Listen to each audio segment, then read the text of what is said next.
Okay, and today I'm joined by Gray Vickers, guitarist for Melodic-rock heavyweights These Four Walls. Gray, thank you so much for making some time to have a chat with myself and Crannk. I truly do appreciate your time. And congratulations on the new single, Fire Away, man. That's a killer track, dude. Thank you very much. Yeah, we're stoked with it, eh? We put a lot of time and effort into that track. And yes, man, it's so good to have it out. So good to have it out. Yeah, for the uninitiated, mate, who are These Four Walls? Hard rock band based between Gold Coast and Brisbane. Originally from Auckland. We moved over here about four and a bit years ago. Just been mostly local, but doing a few national tours. We actually just got off the back of a national tour with the Butterfly Effect a few months ago. So we're just kind of expanding our range over Australia and New Zealand as we go.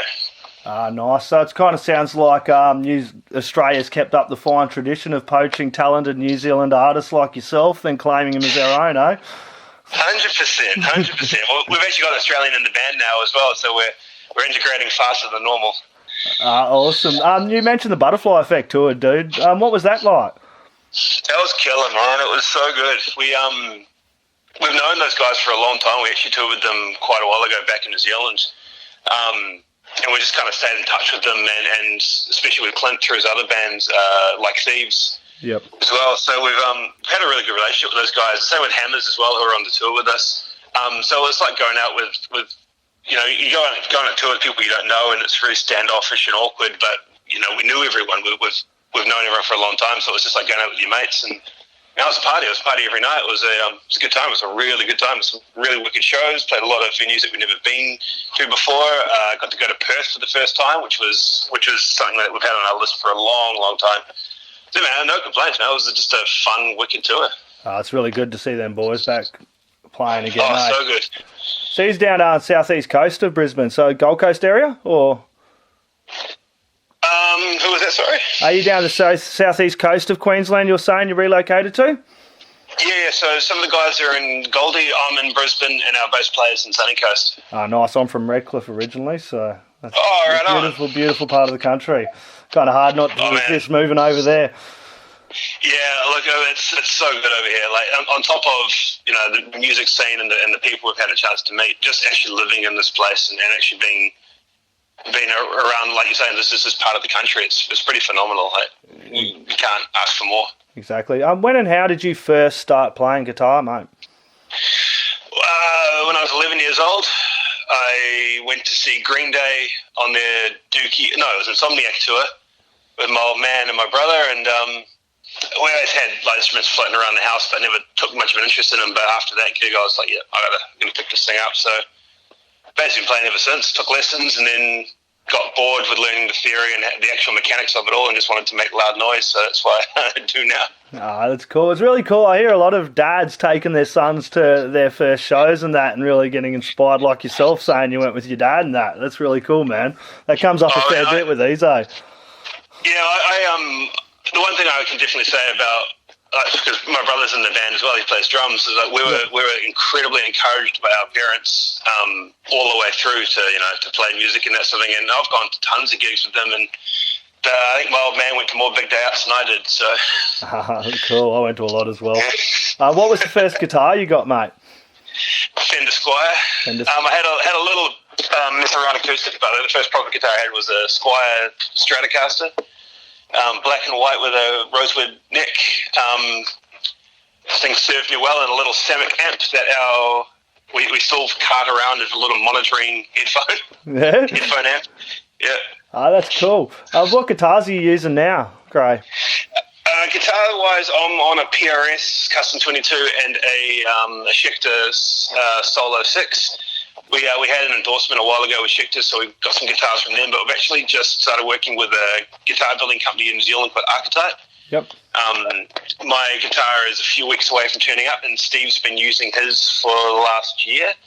He's got a wicked little blue twisted telly, and they sound phenomenal. These hand-built guitars made with a lot of passion and a lot of energy, so they're absolutely machines, so we're stoked to be rocking those things now.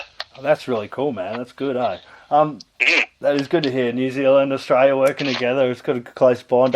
Far Away is the first single released from the forthcoming album, as we mentioned in the intro, and that's from the album that's due out next year. Can you tell us a little about the track Far Away and what this means for you?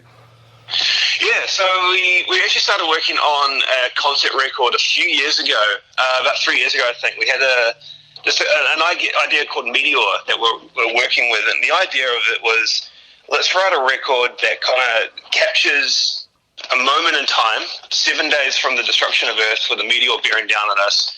What happens? What are the emotions you go through? What are the things you deal with? How you deal with the people around you, the attempts you make to survive, all that sort of stuff. So we started working on this record based around that, and Far Away was one of the tracks.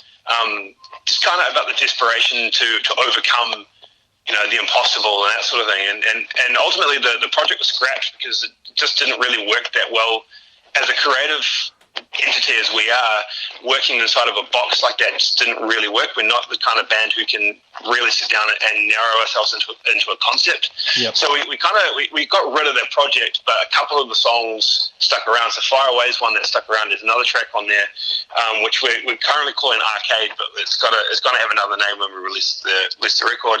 And they're just songs that we really liked and not musical ideas that we really liked. And then when we pulled the concept out of it and we started to look at it as just a individual piece of work, we got to really narrow into the just the nuts and bolts of the song, and working with our producer Luke and Matt Bartlam, who mixed the thing, really having this new ideas, new life breathed into it post that project. So that's why we're so stoked to get it out, because it's been in the works. It's had 4 or 5 iterations in the last 3 or 4 years.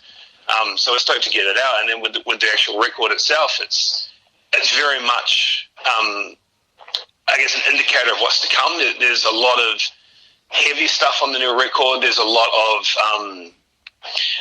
I guess the same themes around overcoming adversity and the idea of loss and tragedy as well. But there's a lot of things that just in that 3.5 minutes of Far Away is things that people haven't heard from us before and wouldn't have expected to hear from us before. And I think that speaks to what the record is as well.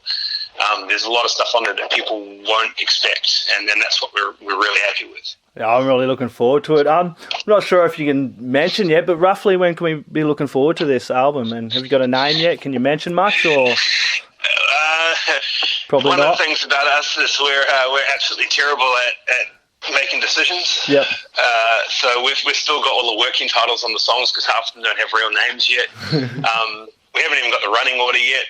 Everything's recorded. Everything's about 90% mixed. We're looking at definitely first quarter 2020. It really just comes down to what works for us in terms of a touring cycle and the release window as well. Releasing things in December, January is just a no-no because there's no audience around. Everyone's on holidays. Everyone's thinking about the things. You've got Christmas and New Year's and that sort of thing taking your time.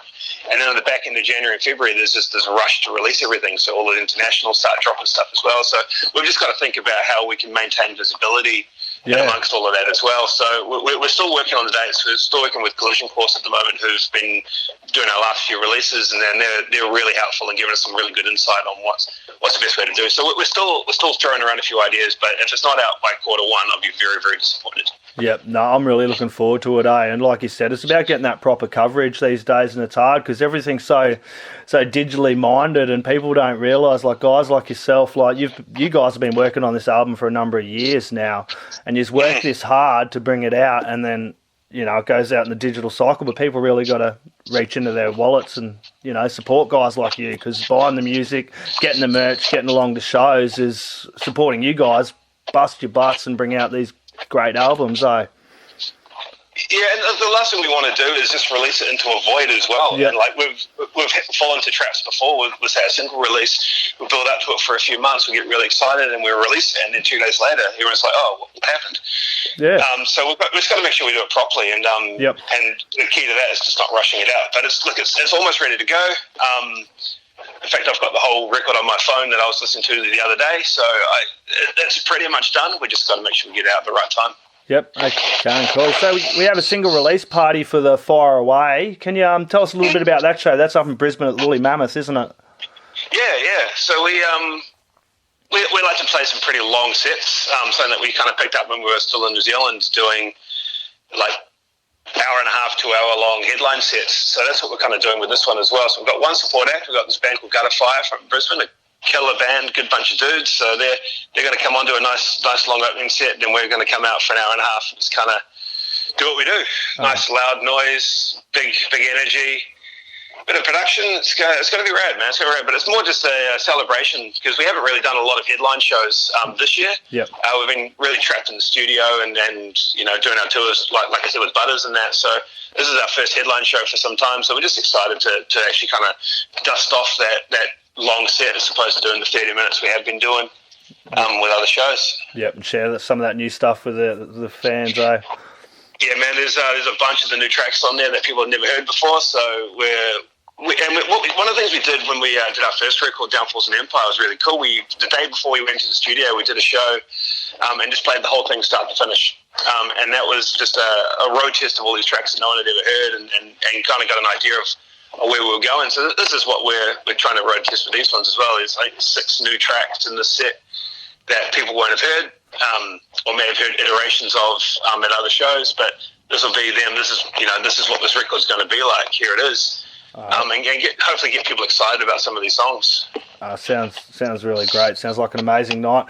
I'll let you go, mate. Before we go, it's been an absolutely amazing year for Aussie metal, and I'll chuck in New Zealand music as well. Can you just first tell us your top Australian release for the year and your top New Zealand release for the year?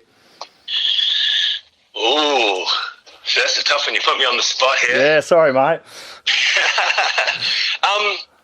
Aussie release is going to be tough. I think we're seeing in Australia more around the ideology of singles. Yeah.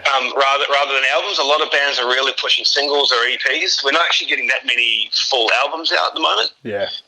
Which is a bit of a shame, but you know, if you can release a single then tour, then release a single then tour, is quite a nice way to keep your band going. So I think from the singles, I'd probably give Hammers and Butters a shout, because Hammers actually released a song I think today or yesterday, they're doing the release show today. And they've released some cracker songs this year, and Butters coming back with their new track is phenomenal. It's, like you said, it's so good to have them back. So I'm going to give them the shout out for that one. No worries. As for New Zealand, there's 2 bands that I would thoroughly recommend that everyone go check out, and they've released albums this year. One's a band called Villainy. We're actually on tour over here next week with Hailstorm. Yeah, and the other band is called Written by Wolves. Yeah, awesome. They're great bands. I actually had a chat with Villainy last week, dude. That was really cool. Oh, right on. Yeah, with Tom and Neil from Villainy. That was really good chat, eh? Yeah, they're a good bunch of dudes. Wicked band, and we've known those cats for a very, very long time. It's good to see them doing as well as they did. They just picked up a New Zealand Music Award, and then they're crushing it at the moment. Yeah, I'm really looking forward to catching them in Adelaide, and you guys 7th of December also as well. So get along and catch that single release party for Fire Away with guest Gutterfire. Thank you so much, Gray, for making some time to have a chat with me, mate. I really do appreciate it, eh? Yeah, man. Anytime, man. Thank you very much for taking the time to chat to me. No worries. I'm hoping to catch you in Adelaide sometime in 2020, dude. Oh, we got to get down there, eh? No worries. I'll be there front row centre for you. Awesome, dude. No worries. Thank you very much, Gray. Thank you.